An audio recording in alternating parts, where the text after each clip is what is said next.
take all the things that you're working on and pull it all together and really make it powerful, you need to kind of focus on what's the one idea that's really going to work, and how do we spin that idea out in through all of the different existing and potential call it channels, media, platforms, whatever it might be.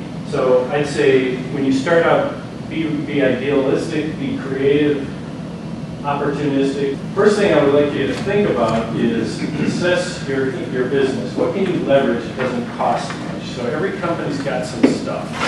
Okay, you have in-house experts that you just need to cultivate, that you could have them produce materials.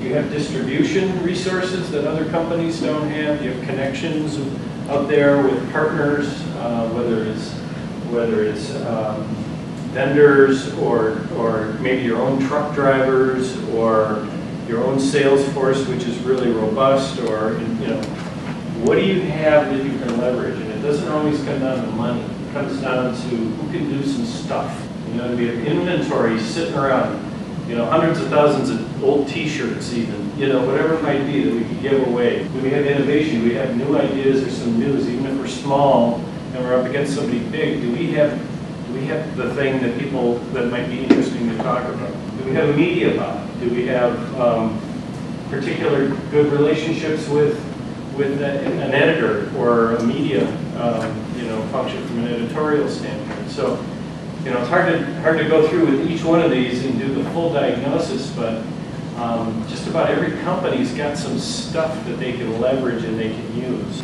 And I'll tell you a story. Let's see if it's the next slide. Okay, working with this battery company, I got the assignment. You got $200,000. Want to do a sales promotion in 7,000 aftermarket automotive retail stores. We're selling marine batteries in automotive retail outlets, which sounds like a disconnect, but a lot of guys own boats, so it makes sense. What we had for our leverage points, and that's why it's relevant here, a dozen professional walleye fishermen on a team, a pro team, and we owned them for 3 days out of the year. So we could use 1 day out of the year at no additional cost to us, and we really didn't have an assignment for those guys anyway. So what we said was, okay, let's have a contest instead of just doing point of sale or a discount. Let's have a contest, and a dozen people could fish with a professional fisherman for a day.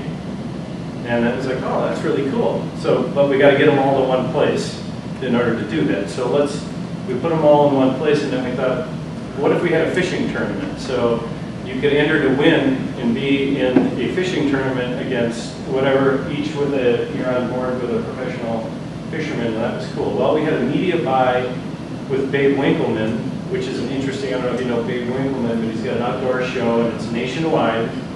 And we went to him and we said, we have a proposal for you.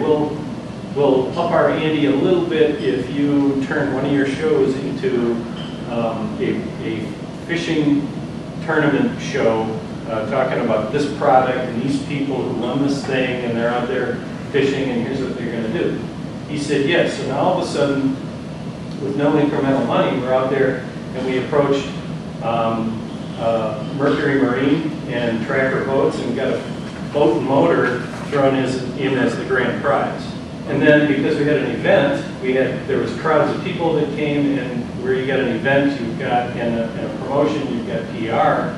So our $200,000 budget turned into $2 million worth of value, and that didn't even include the incremental hit and sales that they got by selling marine batteries. That was just, the value of the marketing was, so much more than what they invested. So if you take an idea like that, you think, oh, all we had was a couple of guys on retainer, but no thought process to leverage it.